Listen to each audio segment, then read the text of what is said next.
Hola, ¿qué tal están? Bienvenidos a una nueva audición de Objetivo Directo, el programa de debate y tertulia de The Objective. Junto a mí, para analizar todo, Álvaro Nieto, director de The Objective, y Carlos Dávila. Como ya les dijimos en programas anteriores, seguiremos trayendo nuevas informaciones y actualizaciones sobre todo lo que rodea al caos ferroviario que se está viviendo en España. En última hora tenemos que Óscar Puente, el ministro de Transportes, ha destituido a dos altos cargos de Rodalíes y Adif por el caos que se está viviendo con el servicio. ¿Qué podemos saber sobre estas destituciones, Álvaro? Bueno, lo que sabemos es que el ministro ha decidido entregar la cabeza de dos responsables intermedios, por así decirlo, de su departamento, en concreto el responsable de las cercanías en Cataluña, que ha sido destituido este lunes por la tarde, y también el jefe de mantenimiento de Adif. Supuestamente los dos se salen de la estructura del ministerio como consecuencia del caos en Rodalíes, es decir, esto solo tiene que ver con Cataluña, según lo que nos ha indicado el ministerio. ¿Y por qué solo tiene que ver con Cataluña y por qué nadie asume responsabilidades en el caso de Adamuz? Porque yo creo que el gobierno lo que ahora mismo necesita con urgencia es recobrar la situación en Cataluña, que es donde tiene un verdadero problema, porque sus socios independentistas están enormemente enfadados porque el servicio no funciona y porque los propios votantes del Partido Socialista, que hay que recordar que Cataluña sigue siendo ahora mismo el único granero de votos que le queda al PSOE, pues están indignadísimos también por lo que está pasando. Entonces, esto pretende apaciguar un poco los ánimos en Cataluña, vamos a ver si lo logran o no. Y hay que recordar que el propio Oriol Junqueras este fin de semana exigía la cabeza del ministro Puente. Por tanto, vamos a ver si con estas dos cabezas Junqueras se da por contento, ¿no? En cualquier caso, a mí no me parece mal que empiecen a rodar cabezas, ya que nadie dimite, al menos que empiecen a decirnos con claridad quiénes son los responsables. Y, hombre, yo esperaría que se elevaran un poco más las responsabilidades, o al menos la asunción de responsabilidades, pero bueno, a lo mejor alguno de estos días llegamos a la gran noticia. Bueno, o por lo menos llegamos a ver algún tipo de responsabilidad asumida por el gobierno en cuanto al accidente de Adamuz. Yo recomiendo hoy a todos nuestros espectadores que vayan y busquen el artículo que ha escrito Antonio Caño en The Objective, que habla precisamente sobre la responsabilidad del gobierno y explica muy bien cómo ante una situación como la del accidente de Adamuz, alguien tiene que asumir la responsabilidad política y que no necesariamente tienes que ser tú el responsable, el que ha provocado el accidente, pero alguien tiene que asumir la culpa y, al menos de cara a la opinión pública, decir sí, lo sentimos mucho, estamos apesadumbrados, nos quitamos del medio y ahora dejamos a otro que llegue, investigue lo que ha pasado y tome medidas para que no vuelva a suceder. Pero estos convenimos, Álvaro, que son caza menor, es decir, son segunda fila, es decir, que quien les echa es el principal responsable. Esto es como los entrenadores en los equipos de fútbol, que son los primeros que caen cuando los que fichan son otros, etcétera, etcétera. Sí. Es decir, que a mí me parece que está bien que alguien con su cabeza se culpe y tenga la situación de marcharse porque no puede seguir un momento más. Has explicado muy bien y yo creo que esta es la situación y esta es la razón. Se marchan porque el Partido Socialista no puede pegarse una paliza más en Cataluña con gente como esta. Por una razón, porque las elecciones, si no las puede perder de calle, por tanto está cuidando. Pero a mí me parece que lo importante, con ser importante lo de Cataluña, es lo de Adamuz. Sí. Eso con toda seguridad. Aquí ahora ya sabemos que ha habido no una fractura, sino que ha habido varias, que evidentemente esas fracturas no en ningún momento se diagnosticaron y que queda pendiente el que alguien pague por ese error, si es que ha sido un error, una falta de puntualidad a la hora de hacer unas prospecciones, unas investigaciones que nos hicieron en el momento. Por tanto, yo creo que estamos muy bien, de acuerdo, lo de Cataluña, muy bien, pero el jefe de Cataluña, el jefe de estos señores se llama Puente. Además, este lunes han encontrado una nueva fractura en una vía en lo que va de Madrid a Barcelona y Adif ha obligado a todos los trenes a reducir la velocidad a 80 km por hora. Esto se suma a muchas otras fracturas que gracias a las investigaciones van encontrando. Además, quiero que escuchemos las palabras del presidente de la investigación, Ignacio Barrón, que ha dicho lo siguiente. Todo parece evidenciar que la causa principal, el origen de toda esta tragedia ha sido la rotura no tanto del carril como de una soldadura. En el momento en que sepamos exactamente cuál ha sido la causa de la rotura y el que ha producido el descarrilamiento, y luego ya viene pues la mala fortuna de los choques, etcétera, lo que sí que vamos a ver es por qué se encontraba así esa soldadura, cómo se podría haber detectado, etcétera, etcétera. Es decir, la investigación va a ir mucho más allá que decir esto ha sido la causa. Al final, la soldadura, la vía, ¿en qué quedamos, Álvaro? No, bueno, yo creo que por dónde va la investigación y por lo que nos contó el informe preliminar de la comisión que investiga el accidente de Adamuz, empieza a estar bastante claro que aquí lo que ha habido es un problema de una rotura, de una soldadura, que pretendía unir un trozo de... A lo mejor han sido varias, ¿no? Bueno, pero hay una en concreto que es la que produce el descarrilamiento, ¿no?, inicial, y que une dos trozos de vía, uno que estaba reformado, que es más reciente, y otro que es el original de las vías del AVE, ¿no?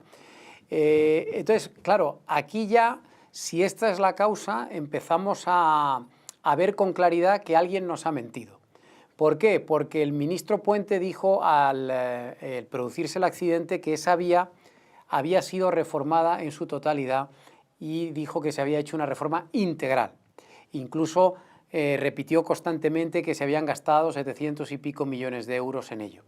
Bueno, pues si se ha roto una soldadura que une un trozo de vía del año 92 con un trozo de vía del año 25, evidentemente no se había reformado todo. Porque si se mantenía todavía un trozo de la vía del 92, está claro que algo no se ha reformado. Y ahí hay una responsabilidad clara que alguien va a tener que asumir, porque no solo nos ha engañado Óscar Puente, es que alguien nos va a tener que decir por qué, si hemos pagado una reforma integral, ha habido alguien que no ha cambiado la vía, y por qué luego nadie supervisó a posteriori que no habían cambiado todos los trozos de vía que se exigía cambiar, ¿no? Es que quien ha denunciado esto, además, es el jefe de Adif, no es cualquier cosa, el que sabe lo que ha sucedido. Y yo le matizaba a Álvaro hace un momentito que al parecer no solamente es una vía, sino que pueden salir varias vías en todo este asunto. Por tanto, esto es muy importante, porque no solamente desmiente al gobierno, desmiente al ministro de Transportes, sino que desmiente toda la argumentación que se ha dado desde el principio, una argumentación falsa que ahora Adif ha revelado que era falsa desde el primer momento y que el ministro ahora la trata de envolver en un celofán que es absolutamente peligroso, porque ha rescatado la posibilidad de un sabotaje. Hoy mismo ha rescatado la posibilidad de un sabotaje. Es decir, que yo le veo absolutamente rodeado, absolutamente en peligro. Él cree que ahora mismo tiene que soltar cualquier tipo de barbaridad, porque si no va su cabeza en esto. Yo estoy de acuerdo contigo en esto. Efectivamente, yo noto un pequeño cambio en estos dos últimos días o las últimas 48 horas, porque Puente, que había reaccionado bastante bien al accidente, es decir, un tipo que normalmente es mal encarado y que entra al trapo a todo, mantuvo la calma durante todos los primeros días, dando además unas explicaciones que yo personalmente creo que han estado bien. Es decir, evidentemente nos ha mentido en algunas cuestiones y eso está horriblemente mal, pero creo que el hecho de dar ruedas de prensa contestando a todas las preguntas le honra. Haber ido a algunas radios donde no se prodiga, pues también está muy bien. Pero yo he notado un cambio porque ya este domingo se han zarzado con El Mundo en Twitter acusándoles de propagar un bulo con el tema de la soldadura. Ha ocupado medio país. Efectivamente. Y luego encima, hoy lunes, hemos visto cómo ya ha entregado las dos primeras cabezas. Y yo creo que esto lo hace porque es que se ve agobiado, acosado, por las críticas, asfixiado, en una situación muy delicada y seguramente ya no sabe qué más hacer para sacar esto adelante. De momento Sánchez le respalda, porque hay que recordar que el presidente del gobierno en un mitin este fin de semana lo ha respaldado, pero bueno, yo no sé si va a poder aguantar la presión porque, en fin, va a ser muy difícil que España pase página sin que caiga un ministro por este asunto. Bueno, pues ya que lo has dicho, Álvaro, aprovecho para que escuchemos las palabras de Pedro Sánchez en el mitin de Aragón, que ha dicho lo siguiente. para responder ante esta tragedia como siempre hacemos los españoles y las españolas, con unidad, con lealtad, con empatía y con eficacia. Y también quiero decirlo, todo mi reconocimiento al ministro de Transportes, Óscar Puente, que está gestionando y dando la cara desde el primer momento de esta tragedia. Es lo suyo, ¿no, Álvaro? Que dé la cara. Solo te digo una cosa. ¿Sabes lo que me recuerda esto? A los presidentes de los equipos de fútbol cuando sostienen y halagan al entrenador al que le van a ejecutar en 4 o 5 días. Esto es lo mismo. A ver, dos cosas. Yo cuando dice Pedro Sánchez que ha estado gestionando muy bien esto, bueno, vamos a ver, gestionando muy bien esto no, señor Sánchez. O sea, dar la cara sí es cierto. Yo no lo voy a negar que desde que se produjo la catástrofe pues ha estado más o menos presente en los medios de comunicación, respondiendo todas las preguntas, yendo a todas las radios, perfecto, fenomenal, pero hombre, gestionando impecablemente bien esto, ¿no? Entre otras cosas, porque la situación se ha ido de madre en los últimos días. Bueno, es que hay que recordar que ha habido 4 o 5 días sin servicio de cercanías en Cataluña, o sea, que narices, o sea, no puede alardear Sánchez de nada en relación al departamento que dirige Óscar Puente. Y sobre todo, si hablamos de la gestión anterior al accidente, pues también horrorosa. Desde que está Óscar Puente, los trenes no llegan a su hora, los descarrilamientos se han prodigado más que nunca, en fin, no parece que se esté viviendo, como dice Puente, el mejor momento del tren en España. A mí no me parece, lo decíamos al principio, a mí no me parece que esto termine con la destitución de estos dos ejecutivos, porque son ejecutivos, porque serán técnicos, ¿no? Yo no les conozco personalmente y por tanto no puedo afirmar una cosa u otra, pero esto no se termina aquí, hay una responsabilidad política de la que decía Álvaro ahora mismo, es que ha mentido. Es que este individuo ha mentido, y mentir aquí parece que no tiene ninguna importancia, sobre todo porque el jefe de la mentira nacional es el presidente del gobierno, pero ha mentido en una cosa que es evidente, que es que decía que había revisado toda la vía y es mentira que lo ha revisado, y eso le puede costar. Y sobre todo, pero fíjate, aquí hay un problema, hay dos problemas, ¿no? O sea, uno es que ha mentido, vale, dijo que había habido una reforma integral y hubo una reforma parcial, por así decirlo, de las vías. Pero es que luego hay que ir más allá. Independientemente de la mentira, aquí hay una responsabilidad. Los españoles hemos pagado por una reforma que no se ha hecho. Por tanto, alguien tendrá que pagar el pato de que una vía que tendría que estar reformada en su totalidad, resulta que nos han colado un raíl que es del año 1992. Por tanto, ¿a quién se le ha pasado eso? ¿Quién no ha hecho su trabajo de vigilar, de supervisar que el trabajo efectivamente se hubiera hecho como habíamos contratado los españoles? Es decir, alguien tenía la responsabilidad de controlar que todos los trozos de vía estaban correctamente, que las soldaduras eran correctas. O sea, yo creo que cada día que pasa queda más claro que aquí ha habido una negligencia muy grave por parte de Adif y en consecuencia de todo el gobierno, porque Adif es una empresa pública controlada por el gobierno. Y luego además te digo una cosa, con lo que está sucediendo ahora, que decimos de la ruptura de la vía, con todas las confesiones que ha sucedido, es que ¿de qué nos guiamos ahora? ¿Con qué nos guiamos ahora? ¿A qué palabra nos acogemos? ¿Vamos a creer que en las demás vías que de todo el norte de España, de Cataluña, de Sevilla, de donde queramos mirar, de Valencia, todas esas vías están bien porque nos lo dicen? Por lo menos yo que me voy a montar mañana en un tren, los tengo aquí. ¿Qué quieres que te diga? Es que me pasa, yo que soy una persona que a mí el avión me da un cierto tal, yo ahora... El tren también. Y el tren, yo soy un apasionado del tren. Soy un apasionado del tren porque te permite trabajar, te permite descansar, te permite una cosa. Pero ahora te montas en el tren y yo esta noche seguro que no voy a dormir. Yo creo que por alusión es momento de que escuchemos al ministro de Transporte, Óscar Puente. Posible defecto de fábrica del carril es una de las razones que pueden estar en la hipótesis, pero en este momento no tenemos, necesitamos un análisis de laboratorio y a partir de ahí, bueno, lo que sí tenemos es garantizado que sabemos la trazabilidad de esa partida y bueno, no está de más que eso sí, a partir de ya nos pongamos a localizarlo, ¿no? A localizar esos carriles, ¿no? A ver, él lo que está haciendo aquí es intentar echarle la culpa al fabricante de la vía, que es Arcelor. Esto lo ha ido contando The Objective muy bien durante todo el fin de semana, ¿no? Él, como ve que el problema va a estar en la soldadura de 2 trozos de vía, pues ahora se ha inventado la teoría de que probablemente es que uno de los trozos fuera defectuoso de fábrica, viniera defectuoso ya, y por tanto fuera más propicio que se rompiera, ¿no?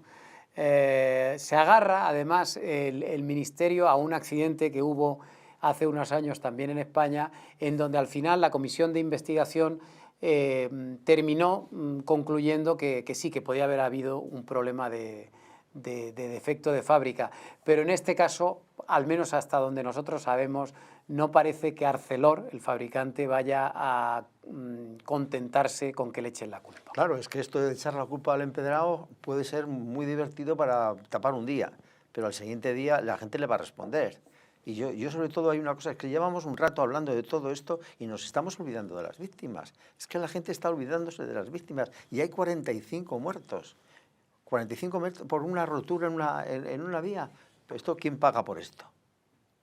Sí, esto la verdad es que esperemos que la investigación avance y esperemos también que la investigación judicial siga su curso. Le ha tocado a una juez bueno, novata que está en su primer destino, en Montoro, Córdoba, que va a contar con ayuda y esperemos que esté acertada en la instrucción para que esto pueda seguir adelante y pronto podamos encontrar a los responsables. Una instrucción complejísima, que además que va a tener unas presiones increíbles. Esta mujer que está recién ingresada en la academia, en la carrera fiscal, en la carrera judicial, y le lleva a llegar por todos los sitios. Yo no le arriendo la ganancia. Bueno, ya que hemos escuchado a Óscar Puente y a Pedro Sánchez, damos paso a Miguel Tellado, secretario del Partido Popular, y vemos lo que ha respondido al ministro. Y mientras respetábamos el luto, había un ministro, el de Transportes, que mentía abiertamente ante los medios de comunicación. Creo que la información publicada esta noche por el diario El Mundo es reveladora. Óscar Puente lleva una semana mintiendo. Habló de renovación completa de la línea. Y gracias a las informaciones de ese medio de comunicación se ha puesto de manifiesto que no ha sido así. También quiero que comentemos que desde Moncloa han cancelado el funeral de Estado que estaba previsto a favor de las víctimas de Adamuz, y yo creo que es importante que... Pero ojo, Pablo, porque aquí ha habido no una confusión, ha habido un meneo dialéctico verdaderamente increíble. Las víctimas fueron consultadas y las víctimas han dicho que de ninguna de las formas. Es decir, aquí no ha habido una iniciativa por parte de Moncloa ayudada por la Junta de Andalucía, no. Se las consultó a las víctimas y las víctimas dicen que en este momento no les cabe un funeral, y ni menos un funeral cívico, ellos que además tienen un tipo de religiosidad que hay que respetar. Por tanto, que quede bien claro que quien ha dicho que no es el gobierno de la nación, sino las víctimas. Sí, yo creo que es importante subrayar eso, sí, porque cuando vimos que enseguida se convocó no un funeral, porque no era un funeral, un homenaje, dijo el gobierno. Homenaje laico. Sí, un homenaje laico a las víctimas. Enseguida, vamos, al menos lo que yo pensé en ese momento es que era algo muy precipitado, porque, entre otras cosas, ¿qué haces haciendo un homenaje a las víctimas con 20 y tantas víctimas todavía metidas en los hospitales? Que es que están heridos.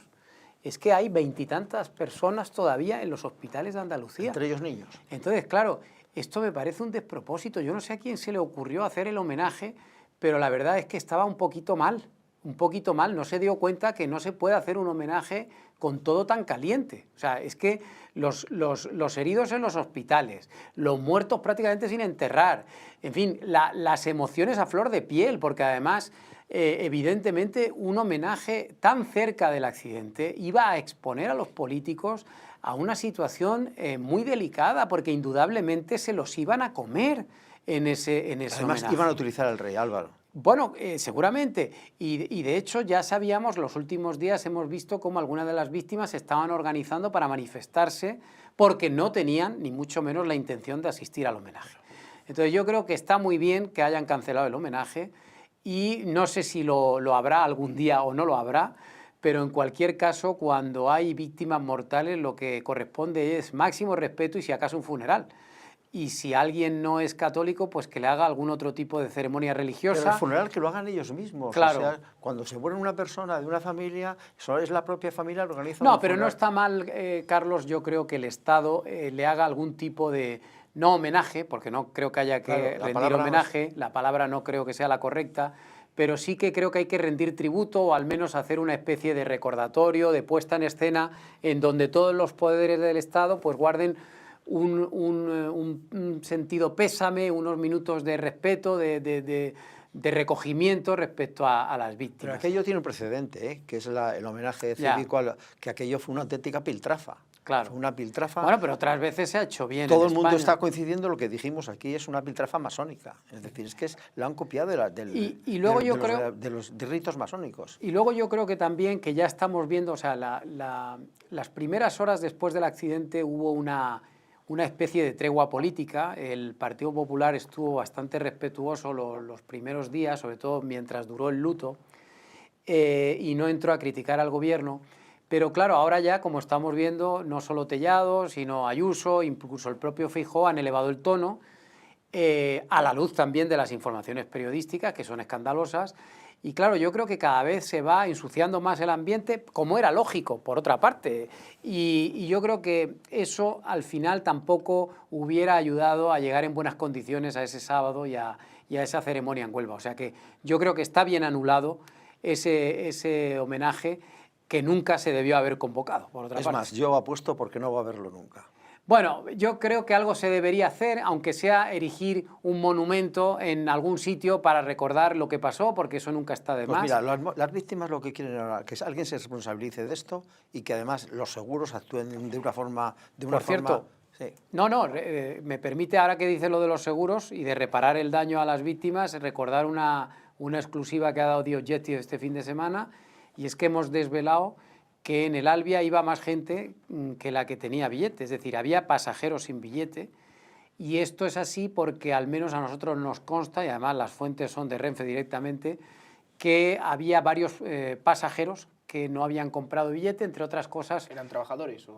Porque eran familia de un trabajador de Renfe. Lo que pasa es que normalmente cuando uno es trabajador de Renfe tiene derecho a un descuento muy grande, pero tiene que comprar billete, porque, entre otras cosas, ese pequeño dinero que pagas por tu billete sirve para pagar el seguro obligatorio de viajeros, que en este caso pues no compraron porque iban sin ningún billete, y eso va a complicar ahora seguramente las indemnizaciones. Acuérdese porque, que en el tema de Galicia han pasado 10 años, ¿eh? Claro. 10 años. Bueno, eso es verdad, y algunos todavía no han cobrado. Y no han cobrado. Pero en este caso de Adamuz, pues hay una aseguradora, que es Everest, que es la aseguradora de Renfe, que es la que tendrá que hacerse cargo de pagar en torno a 80.000 euros a cada una de las familias de las víctimas mortales, y vamos a ver qué sucede con estos casos de los que no llevaban billete. La verdad es que nuestras informaciones revelan que hay un intento, yo creo, del gobierno por tapar el asunto, porque el gobierno nos ha negado que hubiera gente sin billete. O sea, yo creo que el gobierno va a intentar que indemnicen a todo el mundo por igual, pero es cierto que la Guardia Civil ha encontrado más gente de la que teóricamente estaba apuntada en la lista. Y además de la pasajeros. Guardia Civil, según me dijeron a mí el sábado, la propia Guardia Civil no se va a callar. No, la Guardia Civil va a seguir sus investigaciones No se va a independientemente. callar. Y hay que decirle a la gente que nos está viendo que las cosas ahora mismo son las siguientes. Según la Guardia Civil, en el Albia había 2 personas más de las que dice Renfe. Claro. O sea que está todo dicho con esto. Pues bueno, como ya sabrán, traeremos más información programa a programa para que estén al tanto de todo lo que va pasando en este caso. Y hasta aquí esta edición de Objetivo Directo. Muchas gracias, Carlos. Gracias. Muchas gracias, Álvaro. Y muchas gracias a vosotros, espectadores. Nos vemos en la próxima edición.